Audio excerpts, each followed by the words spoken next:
First, let me turn it over to Grant Kessler, and he's our president of Chicago Market Board of Directors, to give us a quick intro and update into what's happening with Chicago Market. Grant? Thanks, James, and welcome everyone, and thanks to James for being on top of organizing this event and the others that he's got coming. It's awesome to have a volunteer like James pulling this stuff together. So a little bit about Chicago Market, because there may be some of you on the call who are less familiar. I'll be brief because we want to talk about plants, not about these other things, but we do want to take a minute to make sure you get introduced to what Chicago Market is if you're not aware. I see lots of owners' faces here who get it, so for those of you, be patient with me. Chicago Market is a better food community. We have a vision and mission that drives us to connect people around food and build a better community with the shared values of local, sustainable foods like you're going to learn to grow tonight. We will realize that by opening a cooperatively owned grocery store so that we can get access to local foods on a daily grocery store kind of basis, not just farmers market days. Those foods are here. We want to be able to champion the local foods and have better access to them and help the farmers with better sales outlets too. It's a big, as you're watching now, COVID highlights that there's a large broken food system in our country, and Chicago Market taps into a smaller local and regional food system where the path from food to your dinner plate is much shorter, more resilient, and where you can know more about how those things are grown and raised and know your farmer. And we are all about maintaining that connection for you. Speaking of, I'm going to put in the chat link number 1, which is our shop local pages. So one of the things we did right away when COVID hit was realize that people need access to knowing where food was locally, which farmers had it, who was open, what restaurants were open, that sort of thing, and in what way were they open. So we try to keep updating those pages, but I encourage you to shop locally now from restaurants, from farmers, and even some of our other small businesses that are tied into Chicago Market are listed there too. So check that link out, go there frequently, watch for the updates, and be shopping and buying locally as much as you can. I will tease another thing that's coming, which is Chicago Market has a team of volunteers working right now to build some ways to get local food to you. So I don't have details. We'll announce it soon, but we're not an open grocery store yet. We have signed a lease for a space at the corner of Wilson and Broadway in the Gerber building, which you may have heard of. But in the meantime, we want to figure out how to get food to people faster and easier and local. So Chicago Market is a cooperatively owned grocery store. Will be an open store that feels like a grocery store at one point. We hope to be in that Gerber building, but you may have seen some of our announcements recently that say there's some operational challenges with making a store work in that space. So we're reviewing that. But at the end of the day, no matter where we land, what we really are is a grocery business driven by shared values and a mission and vision, not about a profit margin. And so, and it's owned by people in the community. It's cooperatively owned, which means at the moment we're at 1,851 folks have a share in this business. If you don't, you can too. It's a locally owned business, and we all drive it and steer it. And the owners give direction to the board of directors. I'm the board president, and we move things forward, along with a million volunteers like James right now. Chicago Market will be local foods, sustainable foods, lots of bulk to the extent that COVID will let us do that. Sustainably minded store, and bringing a lot of great jobs to the local community. So that's a little bit about what we're about. I would also, if you aren't already, I will give you one more link. Go spend a little time after tonight at our website. You can learn more about what it means to be an owner if you don't already know. And you can also watch that website for James's next events. And lastly, if you're not on our email list, I would encourage you at the bottom of every page, there's a place there to register to get on our email list. To do that so you can keep track of us and get our latest updates and messages. We're a super strong, excited community and are glad to be presenting this to you tonight. And with that, I'll turn it over to James. And if anybody has on the side little Chicago market kind of questions we want to stick in the chat, that's cool. I may email you later or something rather than bog down because we're supposed to talk gardening. But we want to hear from you, so you can always email us or message us from the website too. Thanks. Great. Thank you so much, Grant. So Kasey, I'll just go ahead and turn it over to you. And if you'd like to say a little bit about yourself and your business and tell folks what you do.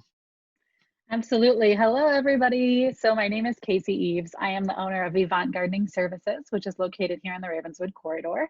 I am also one of the garden leaders at the Montrose Metro Community Garden. And if you guys know what that is, if you could do a quick thumbs up on the video, that'd be kind of cool to know. Yeah, some people know it. The Montrose Metro Community Garden goes from Montrose Avenue south to Berteau. And we also have a space located a little bit further north as well, where we have local neighbors, just like yourselves, who are contributing to our food economy by growing their own within this unique corridor and green space. It's pretty cool.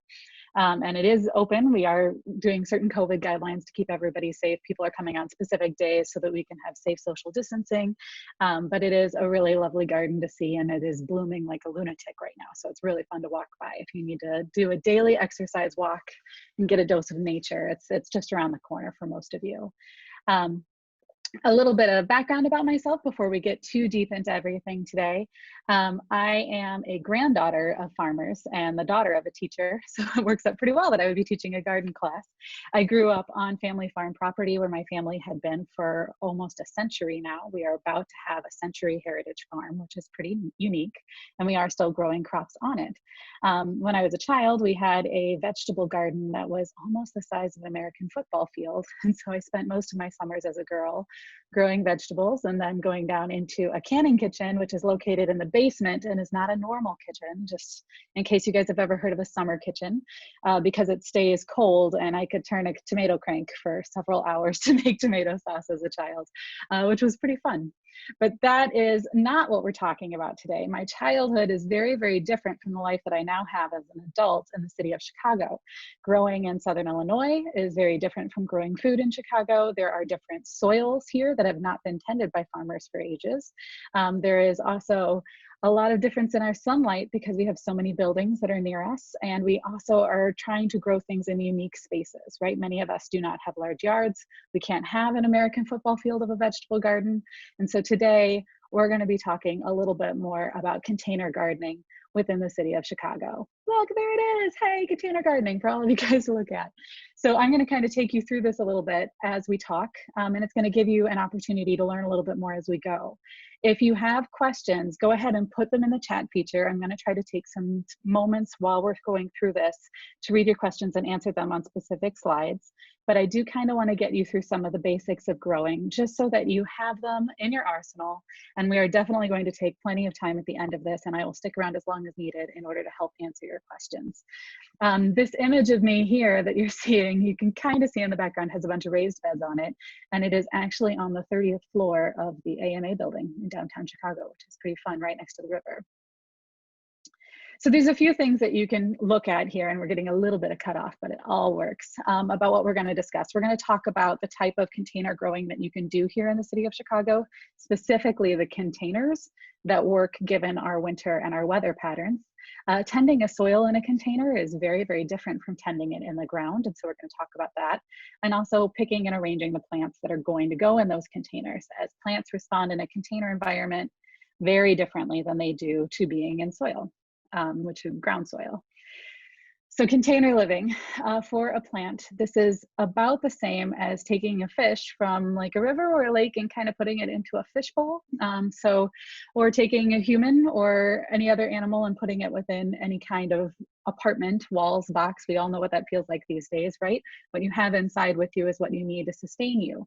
So when you take a plant and you don't put it in a ground where it has a water table and a series of microorganisms already built into the ecosystem, and instead you're putting it in a pot or a container, you are more responsible for giving it the food that it needs, much like a goldfish in a bowl is going to get food if you give it food.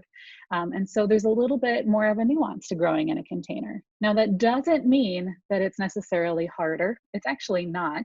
Containers have less weeds. right? And it's a more controlled environment, which is great. It also is about as versatile as growing edibles can possibly be, or growing flowers can be, because if you don't have enough sun where your container is currently where you put that plant, you just move it to another spot. You can also make it extremely ergonomic, right? If you put something in a pot, you can have it at any level you want, so you're not bending down as far to deal with it, which is pretty nice, especially on a hot day after you've been doing a lot of work. And we're going to talk a little bit more here. I hope you guys can see all of this just fine. So there's different kinds of containers that we're going to talk about while we're here. And yes, raised beds is a form of containment. So you're going to see we've got terracotta and pots and clays and ceramics. There's raised beds, and then there's literally everything else that exists in the world. And we're going to kind of show you a little bit of all of those pieces as we go through it.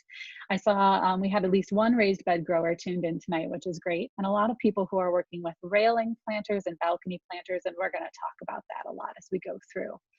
I want to take a minute real quick though, and kind of address a little bit of how to look for containers for Chicago. Those terracotta containers, who saw them, they love them. How many people have them? You can go ahead and do a hand raise. Yep, a lot of them.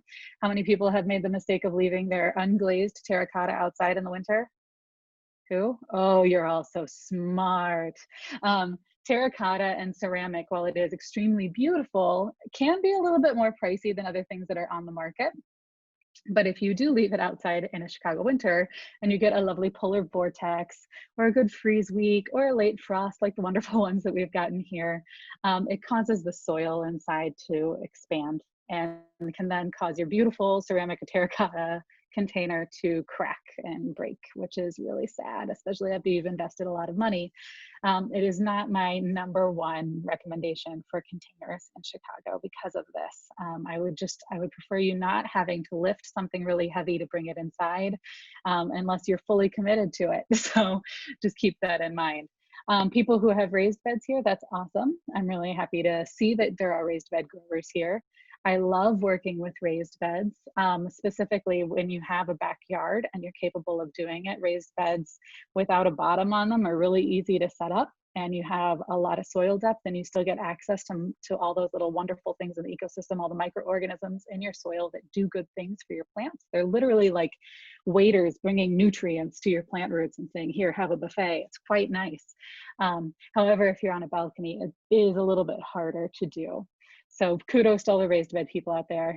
I have a feeling though that most of the people tuning in here are in the literally everything else container category, right? We're seeing metal, we're seeing plastic, we're seeing balcony planters, we're seeing peat pots. I have even seen some beautiful gardens that are entirely made out of milk crates and gallon milk jug containers. Like, you can really make them out of anything. There's just a few key components that you need. As you are looking at your containers, please always, always, always, always, I'm going to say it again, always make sure that your container has a form of drainage to it. If your container doesn't drain, you would know, because this past week, you would have seen those torrential rainfalls. They would have flooded your container. You would have had a bit of a muddy mess on your balcony, right? And if you don't allow that water a chance to go out, it's going to cause root rot to happen to your plants. So if it doesn't have drainage when you buy it, be prepared to drill into it or seek a different container. You'll also see that there's fabric containers that are out there. Grow bags are one of them. And you'll also see, like, people will do reusable shopping bags, right? That we all know so well. We even have Chicago Market reusable shopping bags out there in the world. People do use those to grow plants in. They literally put the soil inside those containers and allow them to be just a pot sitting out there with handles on it. It makes it really easy to move around. One thing I will let you know if you're working with grow bags or fabric containers is that they are very porous. So the water will evaporate really, really fast around your root systems. So if you have them, make sure you have a good water plan for them, or they're in a shadier spot where that water's not going to evaporate as fast. Making sense so far, everybody? I hope so. It's looking good. I see some thumbs up. I love it. So let's go ahead and talk about a few other pieces here. We're taking a look here, and I'm showing you a whole bunch of different containers. So up here in the corner, we have a metal stock tank. Metal stock tanks actually make great containers. Just make sure that it has a drainage hole in the bottom and that the water actually goes out the bottom. You might even have to tilt it ever so slightly in order to get the water to roll out of it. You'll see here, this is a beautiful milk crate garden. These people literally just took fabric, weed fabric or landscaping fabric that you can find in a hardware store for under $20 usually, and lined the inside of the milk crates and turned them into fabric pots. Now again, it's going to have that same issue with evaporation happening in it, but there it is. Right below it, you can see those felt grow bags. They look like your shopping bags. Half whiskey barrels are here.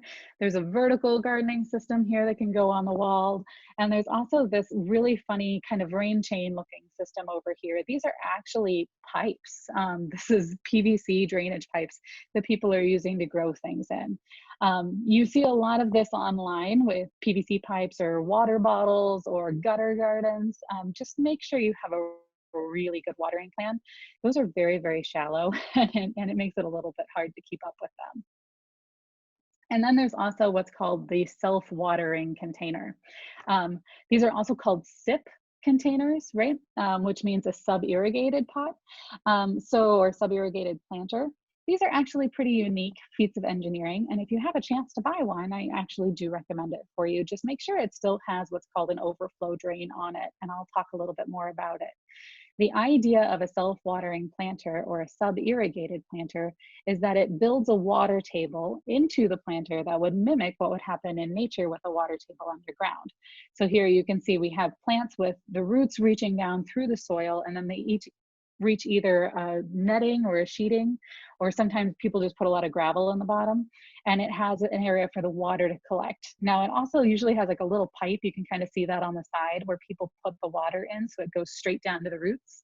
You don't necessarily have to follow that watering plan when you're using a sub-irrigated planter, but it does mean that you're using water more efficiently because the water goes straight down to the plant roots that need it and don't necessarily hit that surface level where the sun might be baking it on these hot days like we've had recently. And so there's less water evaporation, which is pretty cool. The only thing that you need to know is that these guys can collect water past their mark. And so usually you need to look at the side right above the water reservoir and make sure there's a hole in the side of these containers. If it doesn't have it, the overflow water can't get out, and it's the same as having a pot with no drainage in it.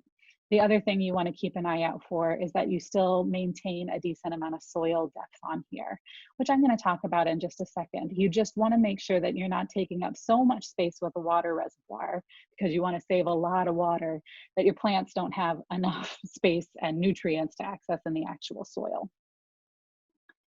Cool. We're going to talk about that soil now because it matters so much. As I said before, when you're growing within a contained environment, it is the same as putting a fish in a bowl, right? Its food is entirely necessitated by what is within the container that it is living in. It can't reach its roots out to the neighboring container or access a mycelial network. If people are nerdy like me and they love mycelial networks, they can't get to all the other pieces that nature would provide them in order to access the resources that they would like. They're a little bit more dependent upon what you give them. So when you are purchasing items for growing in a container, your dollars tend to really count when it comes to your soil. You want it to be good, nutritious soil that you can give to your plants. You want it to have a decent amount of water retention. You don't want it to clump into bricks and stay there, because then how can a root break through that, right? You want to keep those things in mind.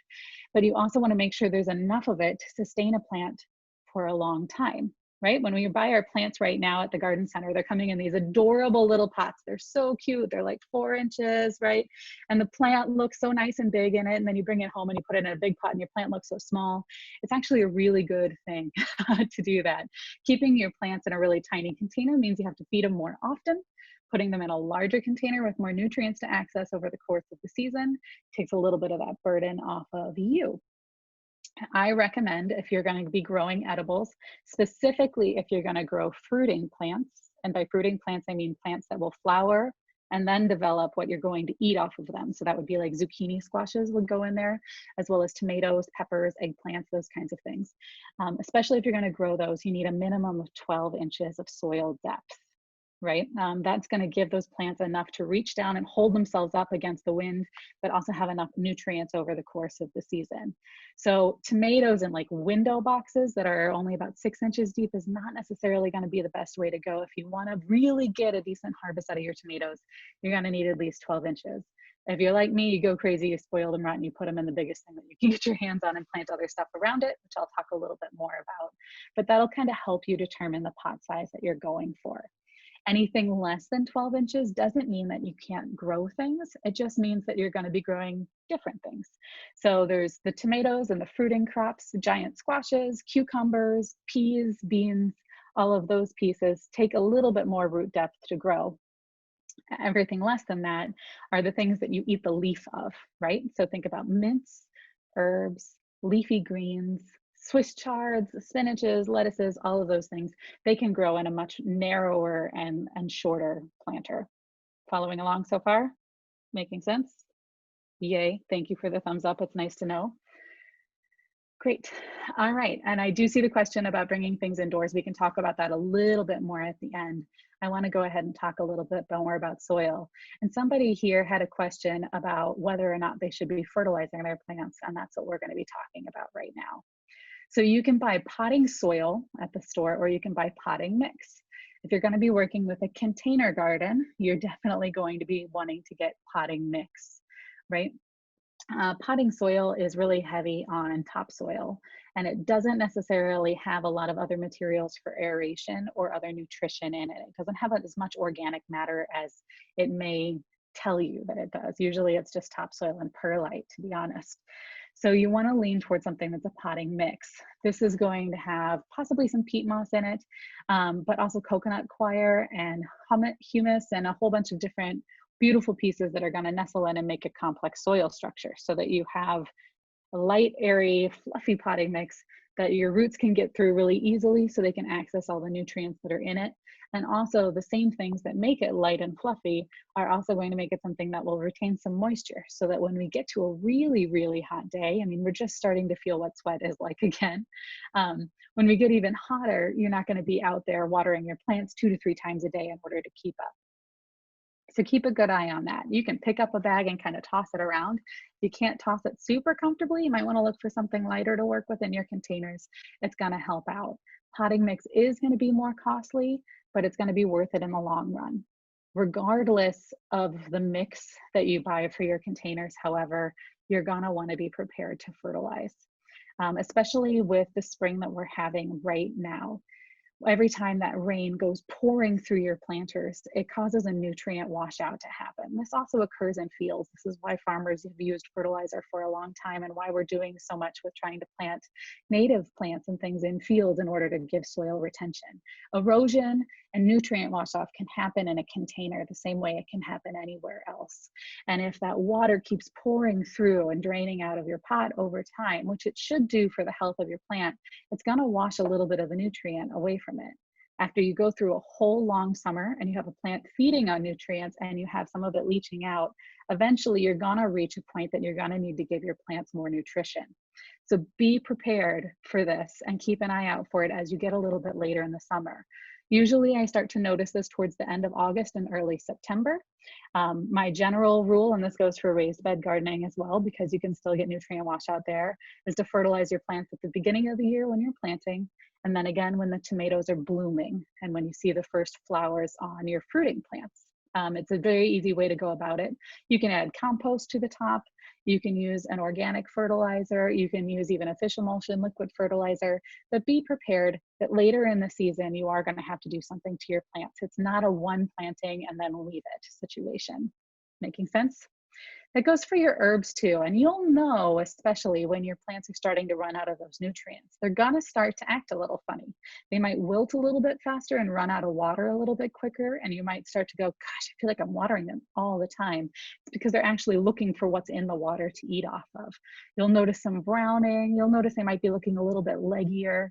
They'll start to not look like the plant that you thought you were investing in. And so when that happens, it's a cry out for some extra nutrition.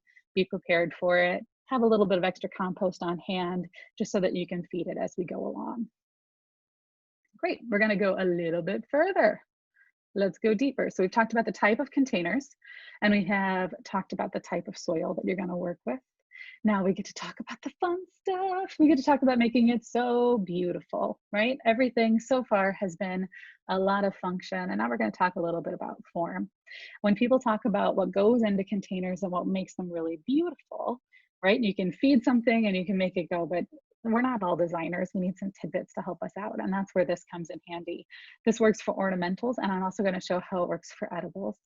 There's 3 elements to a good container design. There's a thriller, a filler, and a spiller. These follow along pretty easily. A thriller is a very tall, eye-catching plant. It usually has a deeper root system because it needs to hold itself up against the wind. A filler is a medium-sized plant that will spread out kind of gradually and sit in kind of a middle zone. It can be foliage-based or it can be floral-based, but it basically just does what it says it will. It fills in space. And then you have a spiller. This is what's considered a border planting otherwise. It has a cascading tendency, tends to spill a little bit over the lip of the container and go down the side. This is what can make a container planting absolutely gorgeous, right? These are the ones that catch your eye. We'll take a look at a few examples here. These are ornamental. Stay with me. We're gonna get to the edible part of it. But you can see here, there's some tall spiky grasses, there's some canna lilies, there's some cordyline, which is this one that looks a little bit more like a cactus. There's arborvitaes, which is the one that looks like a Christmas tree. Those are all thrillers, right? They're tall and eye-catching, and they give a lot of height to a container. Then there's fillers, right? You can see here that we have some petunias in there. We have some fuchsias. We have a lot of different plants that are filling out, even these Gerbera Daisies up here. And then you also have your spillers, which is a sweet potato vine, wave petunias. The one with the large grass and the orange daisies on it, that's actually called dichondra. It's also called Silver Falls. It's a licorice plant, and I find that they're absolutely gorgeous. Sweet potato vines are really common for this, and so are ivies, right? When you're choosing your plants, even if you are just trying to find thriller, spiller, fillers, keep in mind the light that you have for these and also the care that they're going to need over time. Choosing big Gerbera daisies are absolutely beautiful, but they're not going to bloom again for you unless you go and you deadhead them, and it can get a little annoying over time. Do we know what deadheading is, guys? Yeah, deadheading, if a flower has a dead head, you go and chop it off, right? Practice your little guillotine scissor skills, and you get rid of the dead growth on a plant that allows more healthy growth to keep going. It's how we get our annuals to keep going and going and going through the summer, so you get your maximum. You're also going to want to choose plants that are going to work within the space that you have and what your habits are, right? If you are a person who tends to be a little bit forgetful about watering their plants, then you should be seeking drought resistant plantings, right? Don't go trying to get something that's going to be a really heavy water feeder. Don't try to have a water lily container in your backyard if you're not going to fill it with water. Keep in mind who you are. It's totally fine. If you don't see yourself as a person going out and deadheading, then don't get something that requires deadheading. If you're looking at things that are going to be more drought resistant and you just want it to be there all season and you don't want to be worrying about watering it as much, then you might choose some sedums to throw into your planter. So keep in mind your own habits and planters on these. How do you deadhead? Oh, I love this. Okay, so deadheading is pretty simple, and it kind of depends on the stem of the flower. Sometimes your flower stems are so little that you can go out with your thumb and your finger and you can just pinch them off. Sometimes you do need to use a scissor if it is a thicker stemmed plant. You follow the stem of the flower all the way down to where its next leaf is, and then you clip it there and take the top off. Works out pretty well. Basic rule of thumb is to remove the brown part, and then you'll be able to get more buds out of it. We also want to talk a little bit about sunlight here, right? Because it matters, right? Yeah. Who is facing north? Do we have hands for north? Good job, guys. Way to choose apartments with the best sunlight. South? Do we have south? Yeah. West? Getting some? East? Yeah, a little bit. Great. Okay, let me tell you a little bit about what that actually means for you when you're growing things. Our best sunlight exposures here in Chicago tend to come from the south and from the west. It's just where we sit in the hemispheres and on the rotation of the earth, which is really good and nerdy of us, right? But it's really fun to think about. So when you are looking at your yards right now, it is going to gradually change over the course of the season. You could do a fun little experiment where you keep a little sunlight diary and visit it now and then look at it in a month. Depends on how scientific you want to be. for the most part, you're going to get the most sun for your plants if you're facing south or if your sunlight is coming from the west. That doesn't mean that you can't grow anything if you're looking north or east. It just means you're going to have a little bit shadier of tendencies. You're going to have much better leafy plants than you're going to have fruiting plants. So that's something to consider. If you're going south or west, you're going to have a lot of sun. That's really great. You can get more fruiting plants out of it. But keep in mind, those south and west facing exposures are also going to dry out a little bit faster. So definitely have a water plan handy if you're going to go for it. You can also test your different soil, your different sunlight across your balcony. If you have some stones and you put out some pieces of colored paper or magazines, you can leave them in different areas, right? Have them sit there for a couple of days and go look and see how much they've faded. And it'll kind of show you where you have the most sun exposure, where they faded the most. Some people will also keep a sunlight diary where they'll mark different areas of the yard and go, is the sun shining at 10 a.m.? Yes. Is it shining at 11 a.m.? Yes. Is it shining at noon? 1, 2, 3, and it keeps going, and it tells you how many hours of the day you get sun in there. For the most part, if you follow the northeast and southwest exposures, you can get a pretty good sense of what you're working with. Your fruiting plants, as we talked about, the tomatoes, the peppers, the eggplants, green beans, all of those things that flower and then develop what you're going to eat off of them, they all really do reward you for the sun exposure that you get them. So if you have them in a shadier environment, you're going to end up with less out of them, and you're going to be coaxing them along a little bit more. They're going to reward you for the more sun. Following along? We're doing good? Great. So now we have talked about sunlight, we've talked about soil, we have talked about containers, and we've touched a lot on water, and we've talked a little bit about design elements. Now let's go ahead and make it shine a little bit more for edibles. It'll make it so much more fun. You can use design elements in your edible containers. Every single one of these pictures that I have on the screen right now is an edible garden. In fact, they're fully edible gardens, which is pretty unique, especially with the flowers that you're seeing here. The reason I wanted to show these to you was to be able to show edible gardens can be beautiful container gardens in addition to being functional container gardens. And you can put multiple edibles in one pot. When I was talking about the thriller, the filler, and the spiller tendencies of a lot of ornamental containers, it also still applies here in the edible landscape. And that's because a lot of times when you have a very tall plant, it also means that those tallish plants have deeper root systems. Shorter plants have shallower root systems. Think about your lawn, it has a root system that only goes down about 2 inches, right? Whereas your trees are going to go a lot deeper. And the same thing can kind of happen within a container. That means that by putting tall, medium, and small plants in a container together, they're not competing for root space in the same way. Now, they're still going to compete for nutrition in a pot. That's why you need to be prepared for fertilizing and invest in your soil. But they won't necessarily be crowding each other out in that space. They'll just be seeking out what they're able to get in the spot that they're growing. So many of these, you're seeing a thriller as a tomato or as a pepper plant. They are very tall, usually requiring a trellis or something to grow up. So you'll see some poles in these or some kind of cage in these pots. If you're growing on your balcony, put it next to a pole so it has a space to grow, or look for a container or bush baby variety is what they call them, or a dwarf tomato. These are tomatoes that have been grafted onto a rootstock. They haven't necessarily been genetically modified. They've mostly been grafted in order to stay really low to the ground and to have a stronger stem. They'll be just as productive, but they don't require the trellis. So that's something to look for.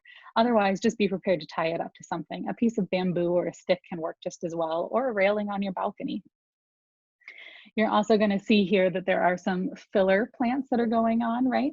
In many of these, you're going to see Swiss chard as one of those fillers. They're absolutely beautiful to grow in containers, and it's such a lovely green to have. It can be chopped in a salad like romaine, or it can be cooked. It's such a staple of our local food system here in Chicago because it's like the honey badger of the vegetable world. It just don't care. It's hot, it doesn't care. It's cold, it doesn't care. Swiss chard can kind of take anything, which is really nice. It makes it a very reliable container planting. You're also going to see a lot of herbs in these pots. Growing over the side and slipping over the side of a lot of these planters is thyme. Oregano also is a very good spiller, and you'll be able to see that as it fills out a little bit more. Mint is probably the only exception to the rule here. Mint is just a bully. How many people have planted mint in their yard and not realized what they were doing until it was way too late? And it waged war on everything that was around it, right? And you were like, how wonderful, I have mint for days. And then you're like, how horrible, I have mint for years. And it can be quite a bully. And it's the same way in a container. I do recommend sticking it in its own pot when you can. It's going to try to edge out everything that's around it. And it's going to keep coming back year after year. Even if it's not a mint only pot, the first year you grow, it will be the next year that you grow. So just get used to the beast and dedicate a mint pot. It's just easier that way. But you can incorporate a lot of those other design elements into it. I'm going to go ahead and share again while we talk a little bit more, because I do really like to be able to show you that something can be edible and beautiful. Now let's talk about that sunlight game again, right? We talked about it briefly, everybody facing north and east, right? Or also people who have window boxes. So if you don't have much sunlight, or if all you have are railing planters or window box planters, it means that there's one critical element that is going to keep a fruiting plant from reaching its maximum potential. Now again, that's a fruiting plant. That's a tomato, it's a pepper, it's an eggplant, it's a green bean, it's all of those things, cucumbers, zucchini, those pieces, right? They need a lot of growing space and a lot of soil to anchor themselves into, and they do like to have a lot of light. If you're missing one of those elements, it doesn't mean that you can't grow. It just means that you're focusing on leafy, greeny things. And you can still enjoy a lot of the design elements here.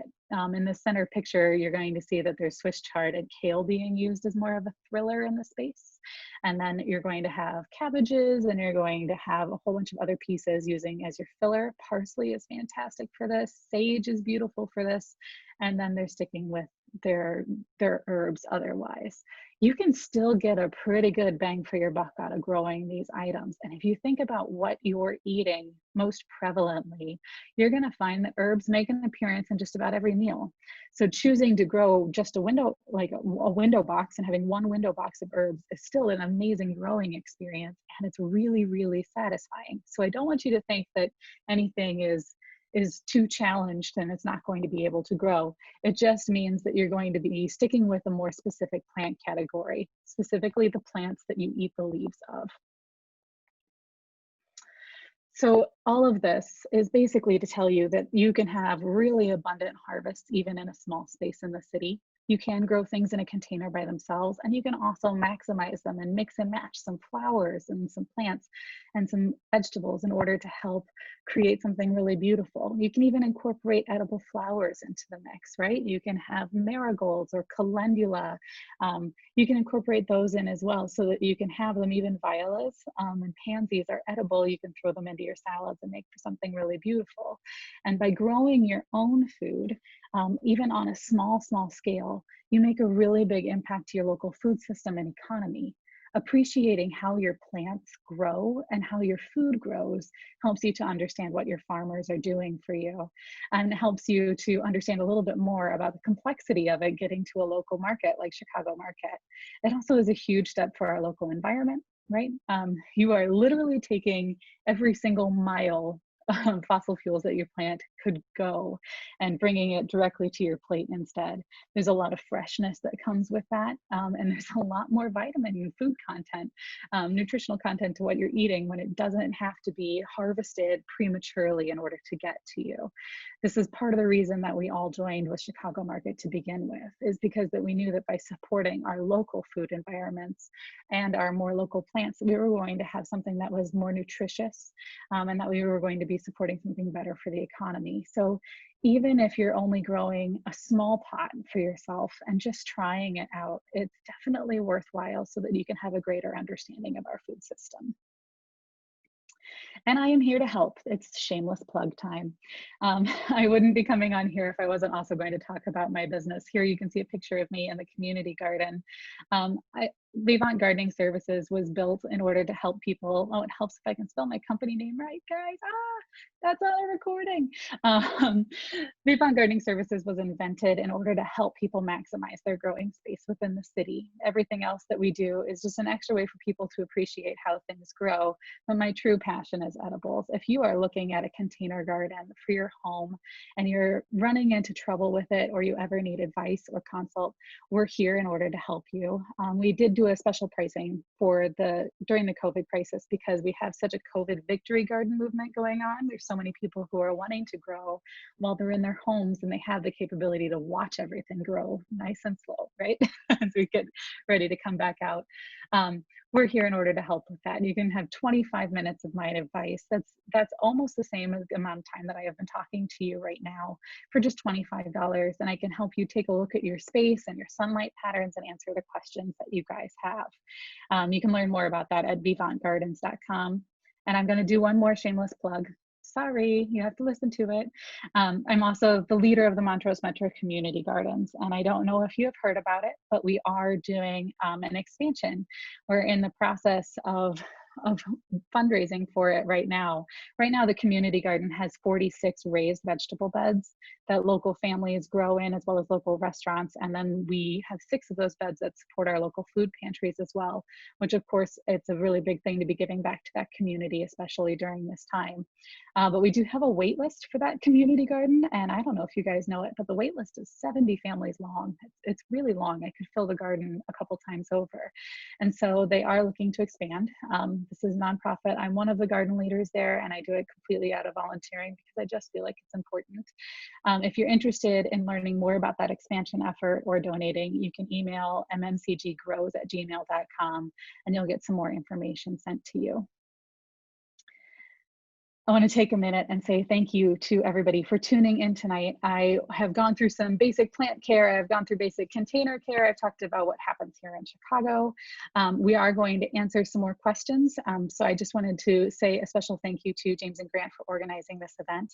I know that from this point on, we are in question and answer mode. So this is where the chat function is really going to come in handy. And I'm going to start reading, and I'm going to start catching up on all the things that you have been typing as we do this. We answered the deadhead question. This is great. Favorite drought-resistant herbs and greens for window gardens. Great. Okay, let's talk about this. So I don't know if anybody here has ever visited a desert, but plants do a really cool thing in the desert.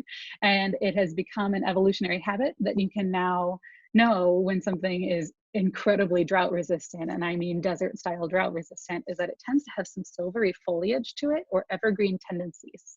So think about things that are woody or things that have silver foliage to it. So things like lavender, people tend to throw it in with a whole bunch of their other vegetables, but it actually is kind of a desert plant. It likes really sandy soil and it loves to be drought resistant.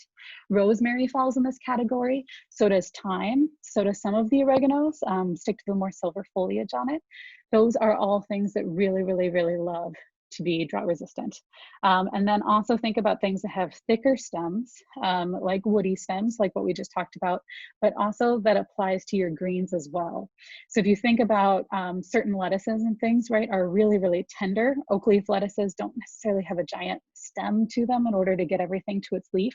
If you think about things with thicker stems, like your Swiss chards, like your kales, those are going to be more drought resistant. Making sense? Yeah, cool. They have the basic tools in order to be able to do that. Things with thicker stems have an easier way for water to travel through. It's a nice way for you to be able to tell if something is drought resistant. If it is really, really tender, soft leaves, right, that you feel like you could break through by touching the plant, it also means that it needs a lot of water. So just get ready for that. I'm in a high-rise apartment with a lot of winds. What plants are better for balconies in this environment? Exactly the same plants, because the things that have those woody stems are also stronger in a wind environment. Also know that if you are in high wind, which I've definitely been in with those rooftop gardens, it's been very funny some days trying to keep my hair back so that I can harvest greens, and like 30-mile-an-hour and 40-mile-an-hour winds is comical in the Three Stooges episode. Plants are better in high wind environments if they are lower to the ground. So you're going to have a little bit more of a struggle with things like tomatoes that are going to be really high and have a stem that can snap easily.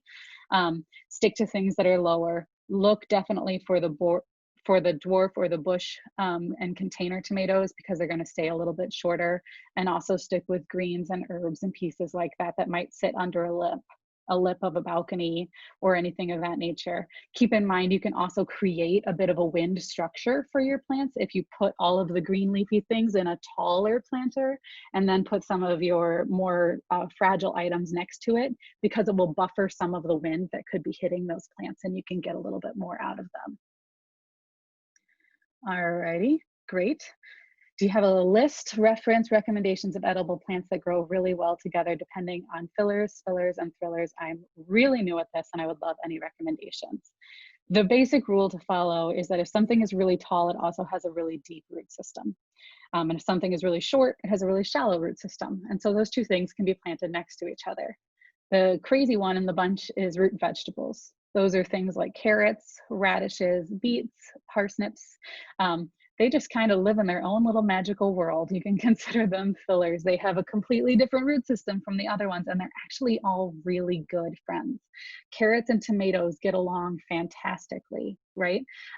Lettuces and tomatoes get along fantastically. Marigolds, basils, herbs go really well with tomatoes too.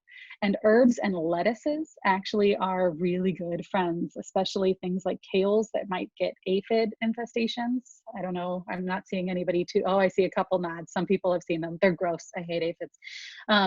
But if you put really smelly things next to the plants that typically get bugs easily, then it can help deter them. So that works out really well. But if you go base off of putting tall things next to short things, next to root vegetables, you're gonna do just fine. They're just not gonna compete with each other. People run into problems when they put too many tall things too close together, right? Because those are heavier feeders, they have deeper root systems, they'll start to battle it out. And that can even apply with things like dill and tomatoes, because they're both tall plants with deeper root systems.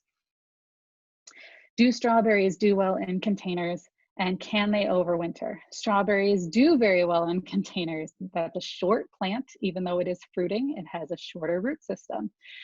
They also do well in window boxes. However, if your container goes through a polar vortex and stays frozen for about 3 weeks, your strawberries aren't going to like it. Nobody likes to live in an ice cube, neither do your strawberries.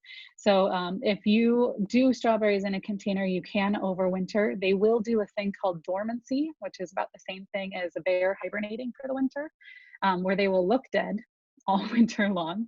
And you can move them into a garage or a basement space or even a storage unit, or you could just cover them up really well in order to help and move them out of the wind in order to help kind of protect them from a really deep freeze. And they will come back. You don't have to water them during the winter. They will just come back. It's what they do. Those plants will literally store up everything they need to survive the winter in their root system so that they're not as reliant on you, and will reemerge in springtime when they're ready. Keep in mind, you're always at a gamble on a Chicago winter, right? We try to predict them 10 million times from Sunday, and it comes and it smacks us across the face in a way that we never expected. It's going to do the same thing to your plants. So if we have a really severe winter and your strawberries don't make it through, don't go saying like, oh, it's all my fault. I did it. I killed it. It's not a Charlie Brown moment. It's a stinking polar vortex, and it's just what happens. Can basil herbs live with tomato plants? Absolutely. They actually make a really beautiful pairing. Basil has a tendency to do what we call bolting. Bolting is the gardener term for something deciding it doesn't want to be green and leafy anymore, and instead it wants to have flowers and then have seeds and make babies all over the garden. The problem with basil that bolts like that is that it doesn't taste as good as the basil that's not doing that. And one way that you can keep basil sweeter longer is to grow it in a partially shaded environment under tomato plants. So they actually work out really well. Can you grow fruit bushes, raspberries, etc. in containers? If so, how big does the container need to be? You're looking at a minimum of 12 inches. I would actually recommend 18 inches in depth and width if you're going to be doing this, and pay attention to the variety of the fruit bushes that you are going for. Bramble berries are what we tend to call raspberries and blackberries, and other berries that have long canes that tend to travel and become a hedgerow. They love to take off in all directions, and sometimes they get really mad when they hit the edge of a container. So if you go looking, make sure that you try to find one that is meant to be grown in a container. We have found those varieties. It will say it in the description on the website where you're ordering, and also on the plant tag at the nursery. A lot of these are going to have very funny hybrid names, but it just means that their root system isn't going to be quite as prolific. And so they're going to be a little bit more meant to be in your containers. You're going to have the same issue that you have with strawberries though. Polar vortex comes and it freezes the entire base of your container. Those roots are going to suffer if they're trapped in ice. So you're going to want to do what you can in order to try to protect it in the winter. Move it close to your doors and windows where there might be a little bit more heat, or by a dryer vent. Wrap them up with something. You could even put a black grocery bag or black fabric over the top of it in order to keep it a little bit warmer, or move it into a garage.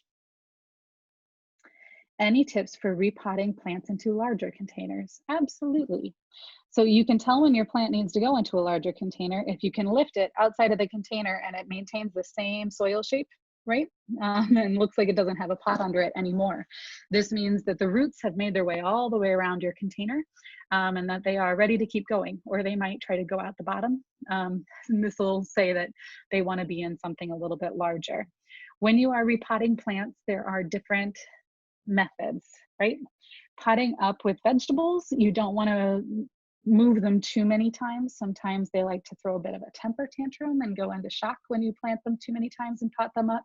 So you only really want to do it once. Get it from the nursery in your nice little small pot, and then move it to the big one, right? If you're growing things from seed in like egg cartons and things, you get a little bit more of a grace period with this. But once that plant is getting ready to fruit, especially, it does not want to be moved around. You know, just think about having somebody in your family be 8 months pregnant, and then you tell them that they need to move their entire house. They're going to be really mad about it. You should let them be where they are. So keep that in mind. But if you are repotting into a larger container, go big or go home when it comes to the vegetables. If you are talking about indoor plants, however, I don't know if this is what you guys are talking about, but in case it is, indoor plants are a totally different beast. They are not trying to fruit. They are not trying to give you all of that. They only want to go up about an inch in container diameter at a time. So please keep that in mind. If you take, for example, I think someone had an aloe plant here. If you take an aloe plant out of a tiny container and put it into a giant container and then water that giant container, its root systems are going to kind of freak out. It's not going to like it. So it's different with indoor plants than vegetables and edibles. Does applying reflective tape to the outside of a planter help maintain consistent heat and water retention? It's a fun question. There's a certain amount of science to the fact that lighter colors will reflect light, and darker colors like black will absorb them. And that is very, very, very true. So if you were to put everything in all black containers and set them out in the sun, that container could get very warm. It would be like a plant hot tub, sometimes too hot of a tub. However, applying reflective tape to the outside of containers usually doesn't make a large enough difference in the soil temperature for it to do anything to your plants. If you're in an all black container, you might want to consider painting it or just putting it in a slightly shadier zone. But otherwise, for the most part, they're fine, right? It really takes a really big doozy of a system in order for your plant to overheat. Most of the time, people apply reflective things to their plants if they're trying to deter something that is flying in the air. So you'll see people put reflective tape right around planters or around their fruiting bushes because the birds are eating their fruit and they don't want it there. I have also been guilty, and it was a very, very funny year. I was having a really big problem with something that's called a cabbage loper, which is a beautiful small white butterfly that then lays eggs on your cabbage plants. And then the caterpillars eat your cabbage plants like the Very Hungry Caterpillar out of the children's book, and you start to get really mad at them. And I read that applying reflective tape would keep flying things away from your plants. And so I definitely put a good mulch of aluminum foil around my cabbage plants. It worked. The cabbage lopers did go away, but I did look like my backyard had an alien invasion, and one windstorm definitely sent it flying. So there you go. I hope that helped. What are your thoughts on succession planting and pots and containers from one season to the next? I like to leave the soil in the containers and then amend it to the next season to retain soil structure for the microbial community. Yes, this is actually a good thing, and I'm glad that you brought it up. You can reuse potting mix. I don't know if you guys knew this. You do not have to replace all of your potting soil year after year. The only time that people actually have to throw all their potting soil out of the window is if their plants actually showed signs of a disease. You would know if your plant showed signs of a disease. It behaves very unnaturally, and it would be very devastating, right? If that ever happens, then by all means toss all of your soil. A fungus or a bacteria or a virus can get in the soil, and then you don't want to carry that on to the next year. Especially if you're a container gardener, your space is limited, you want to make the most of it. Otherwise, you just need to make sure that your potting mix has enough nutrient base in it. So you can keep your potting mix going and be able to just add more nutrition to it in the form of compost or other granular fertilizers, right? So let's say you have a big pot from last year, everything grew really well, you were actually really happy with all of it, and you want to reuse it this year. You take out about a third of the existing potting mix that you have in there, replace it with compost, and mix it up. You're going to maintain your microbial community, and you'll be adding other microbes into it with the activated compost that you're adding in, while also adding nutrition to the soil. Now that was one question part here, but the big question was about succession planting. For those of you who don't know what succession planting is, it's the idea of growing the same crop over and over and over again, spaced out over the course of the season. So for example, radishes take about 40 days to grow, right? If you plant your entire seed packet of radishes in one go, you're going to have 1 million radishes for 1 week out of the summer. And nobody loves radishes that much. And if you meet somebody who says it, I don't think you should trust them, and definitely don't play poker with those people.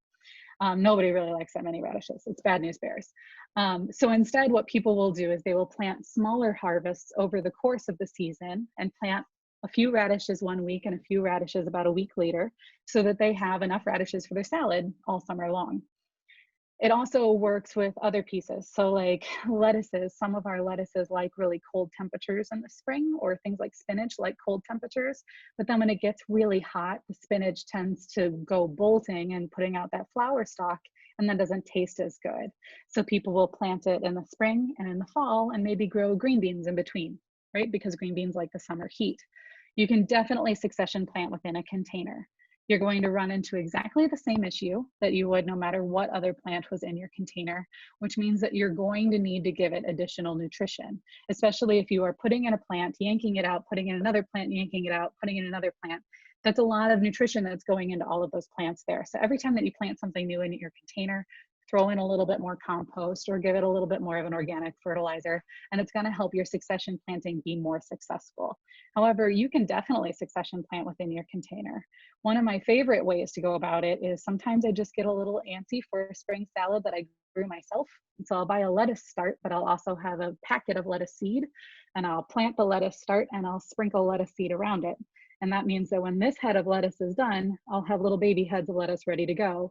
And then I'll be able to keep going, right? And I can keep planting more seeds, so I have succession harvests over the course of the season. Cool, there we go. So yeah, your microbial community, you keep it up. You keep retaining your soil structure, that's wonderful. Just watch out if there's ever a disease. Your microbial community in a container is probably not gonna be strong enough to get rid of it. You just need to get rid of the potting mix and start over. Yay. Do you have any recommendations for educational sources to continue to learn from? I feel like whenever I Google to learn more about how to grow, I get so confused and lost with all the different information. I feel you. The internet is a remarkable, wonderful, and absolutely overwhelming thing. And a lot of times having plant babies is like having regular babies, where there's a million people who want to tell you how to parent. At the end of the day, it's gonna live. It'll be okay. Nature finds a way to be resilient. So will your plants, which is great. I do have a few resources that I really like, especially if you're a beginning grower. Believe it or not, the Farmer's Almanac, if you've never heard of it, it's amazing. It's like a weird dictionary for farmers, has a website, and you can sign up for an email blast there, and it includes your zip code and your growing zone, and it will send you little reminders about every 2 to 3 weeks about what would be really nice to plant right now if you had some time, and it will give you like a 2 to 3 minute video on it. I am working on developing a curriculum for next year called Teach Me How to Garden, where I would be able to walk you guys through a little bit more. But that is also really lovely. There's also a Chicago market owner called Lamanda Joy. She runs City Grange Garden Center and also has been the executive director of Peterson Garden Project for a long time. And she wrote a lovely book that is about $20 to buy called Fearless Food Gardening in Chicago. And it is actually a really lovely resource because it takes into consideration our challenges of growing within a city environment, as well as our specific growing zone. So you're not like reading something from somebody in Florida who has absolutely no idea what growing in Chicago is like. So I do recommend that one. It's usually about 20 bucks and she kind of takes you through every single month of what to keep an eye out for. So that's a good thing. And then also, you know, you can totally stalk your local garden services owner and have her help you out whenever you need it. Great. Okay. Yay, this is really great. How do I prevent critters from enjoying the edibles I've planted? Well, there's many critters. There are bug critters and there are furry critters. And they are very different critters. And then there's flying critters, which are different all the same. If you're having an issue with birds, they would be going after red fruits because they love the color red. Go figure, red is a bird's favorite color. So if you're looking for fruits to grow in a container, it might be nice to get the yellow varieties because they don't turn red and then you have less birds eating them. And they might also go after seedlings. I had a wonderful time that I was trying to grow sunflower sprouts on a balcony, and then it occurred to me that I just put out a giant tray of sunflower seeds, and of course the birds ate them, which is life. You live. With those, you can kind of give things a brief cover and they'll be good. Other critters that can enjoy the edibles that you have planted are fuzzy ones.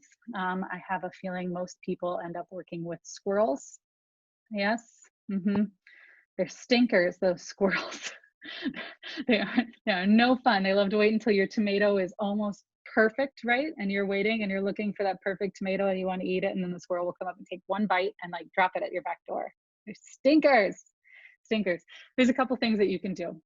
Some people will take plastic forks that are left over from takeout and will stick it in their soil so that it kind of punches up. So if a squirrel tries to dig, it'll go for that.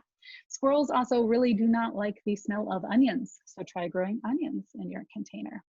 Planting chives next to sweet things can mask the smell. And they're also not a huge fan of the thymes and the mints that are really heavy on essential oils. Tends to be a little bit of an aggravation. If you have a very stubborn squirrel that continues to drive you crazy, even after you have tried gentle and spa-like scents to get rid of it, you can get a predator scent at a local hardware store.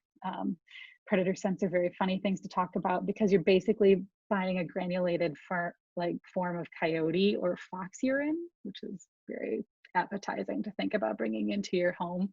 You sprinkle it onto the soil. It lasts through many rainfalls and it lets the squirrel know that there is a predator nearby that is not human, because clearly squirrels don't respect us for that. So that can help you a lot with that. If nothing else, you can try to net the bottom of your container just to keep them from digging. But to a certain extent, you just need to know that as a gardener, income tax is a very natural thing, as much as we might hate to admit it.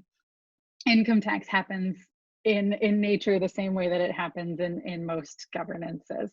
You will lose a portion of your crop every year to the natural elements. It could be weather, it could be a rabbit, it could be a stinking squirrel.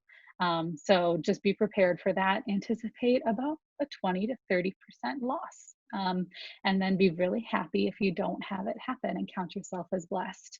But otherwise, if you find that you're doing these things and it's still not working, I'm sorry, you have found the next stage of squirrel evolution, and that's going to be your income tax for the year. Do you have any recommendations of local sources of containers, indoor gardening, and online sources who would deliver during COVID? Thank you for doing this session. You are welcome. It's been really fun. Yes, there are some wonderful, wonderful resources available. Here in the Ravenswood community, Botanical Cafe has been bringing in new pots almost every week, and they limit the amount of people in the store to 2. They do not deliver, but they do have a great selection. City Grange has been doing orders online that you can have delivered. A lot of other places will have a base amount that they require for delivery, but they've lowered a lot of those during the COVID crisis, which is really nice. Another one that's in our area is Farmers Market Garden Center. You send them an email, they will schedule a time to talk to you over the phone, and it'll be like a virtual shopping appointment where they will literally go around the garden center with you and help you pick out what you want. And I think they've lowered their delivery fee. It was free for orders over $50. I think now it's like 25 bucks. if you consider what you have to go through in order to go shopping these days, it's definitely worth the money. So that's something to consider as well. They're not necessarily local, but they are a company that I definitely stand behind, is the Gardener Supply Company. They're employee owned, and they are based on the East Coast, but they're in our same growing zone. So they tend to create containers that are higher quality and capable of withstanding our winters. Those are all things to consider. Great, this is so fun. What to fertilize my tomato plants with. I'm actually keeping tomatoes in my 10th floor west window, and they are going crazy. I'm keeping them indoors because my outdoor space is only north light and windy. Can I get good fruit indoors? Sure, you can get good fruit indoors, but shake your tomato plant every so often. Make it do a little dance. It will actually help it self-pollinate itself, which is kind of nice. And so you can end up getting a little bit more fruit out of that. And if you're looking to fertilize your tomato plants, you're going to want to look for a fertilizer that might mention a tomato or show a picture of it on the front. I would not do a liquid fertilizer if you're doing indoor plants, because especially organic liquid fertilizers tend to be a little stinky and smelly. It smells a little bit like seaweed and fish and things. So go with something granular. But I find the Dr. Earth mix, they have an all-purpose as well as a tomato fertilizer that works really, really, really well. Usually when you're fertilizing for edible plants, there's certain numbers you see on a fertilizer that are your NPK. It's nitrogen, phosphorus, you have all these different things. And sometimes you'll see it'll be like 009 or 2100 if you're looking at things for lawns. If you're looking at the numbers on your fertilizer for a lot of your fruiting plants as well as for your edibles, you want those numbers to be pretty close, usually around a 444 or a 464 or something like that.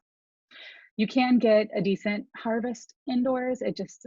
You want to shake it up every so often, make sure it gets pollinated. This is great. Great, I'm seeing some things. Peat moss or compost for containers. Well, they serve totally different purposes. Compost is nutrition, peat moss is aeration and moisture retention. So a little bit of both is a good thing. If you're making your own mix for containers, you want to do an equal ratio of compost, peat moss, and actual like soil, which is nice.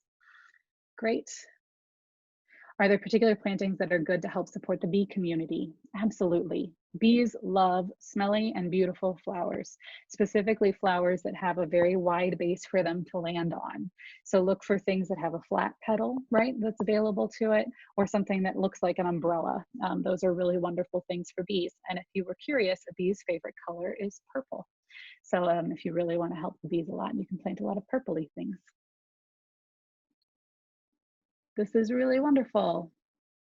Oh yes, there is also, Grant had a thing here about dried blood. This is called blood meal.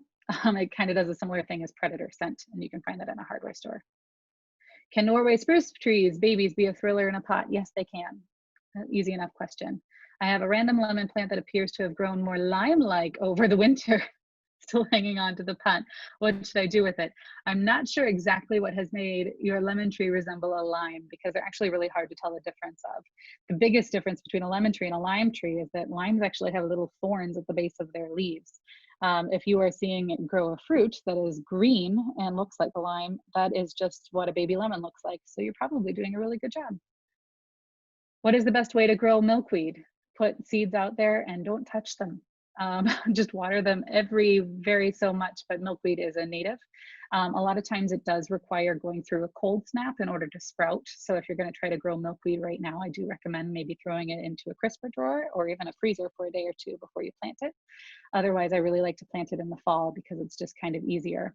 Throwing milkweed on the ground is actually the best thing you can do. Babying that native plant is kind of a funny game. That plant wants to be left alone and let it do what it needs to do. So you can grow milkweed really easily. How do we know a bee's favorite color? Sure, happy to help. So I am not the bee scientist, so I cannot take credit for this discovery, but one of my many clients is a company called Best Bees. They're based in Boston, and they work nationwide, and they study bees in urban environments in order to see how their populations are being affected by urban plantings, if they're being healthy, how their different hives and pollination and everything is affected. And they were able to do several studies with MIT and NASA and a whole bunch of different people to see what bees gravitate towards in terms of color. They're able to see the color blue really, really strongly, but there's not a lot of blue plants in the world. Instead, we have purple flowers, and so they end up gravitating to the color purple. Go figure. It's really funny. They actually just recently tried to put bees in space, which I thought was a little weird, but you know, you do you. They have a really cool project also, if you're curious about learning more, called Honey DNA, where they will sample honey brought back to hives from bee colonies in urban environments and look at all the things that have pollinated them and then make recommendations to the cities to tell them which plants they should be putting in their parkway and other public landscapes in order to support their bee populations. All right, we have 3 new. Cool. What was the name of, yep, I think Grant, thank you for answering those. Yes, and Lamanda Joy. All right, folks, it looks like we've reached the end of your questions, and we've actually done pretty good on time. I thought we'd be here until midnight, you party animals, but apparently not. I want to say thank you to everybody for tuning in today. It was really, really lovely and encouraging to see so many faces online. I appreciate you taking the time out of your evening to spend with me. And I also really appreciate your interest in wanting to grow local food. Obviously, I knew that you'd have this interest as somebody who is also a Chicago market owner, woot woot, right? We have a curiosity about where our food comes from and the health that it can provide to us. So thank you for doing this, and go ahead and take this time and enjoy gardening. Daunting to try to get your hands on certain products at this point in time, but the understanding that you can get from growing a seed or a small plant and seeing how much effort goes into what reaches your table is a really beautiful experience, and I hope you all get to enjoy it. So thank you so much. Again, if you have further questions, you can reach me at services@vivantgardens.com or just visit the website. I also do postings on Facebook and Instagram, so you can follow me there. Thanks all. Great. Thank you so much, Kasey, for a great presentation and answering so many questions, giving us so much of your time. I love what you said, that you can't get more local than growing our own food. So that's really fantastic. Thank you to all that joined. I think we had about 42 logins today, so that's a great attendance. And we will follow up with a video link and possibly some survey questions to see how you liked the setup of the session. So thank you so much.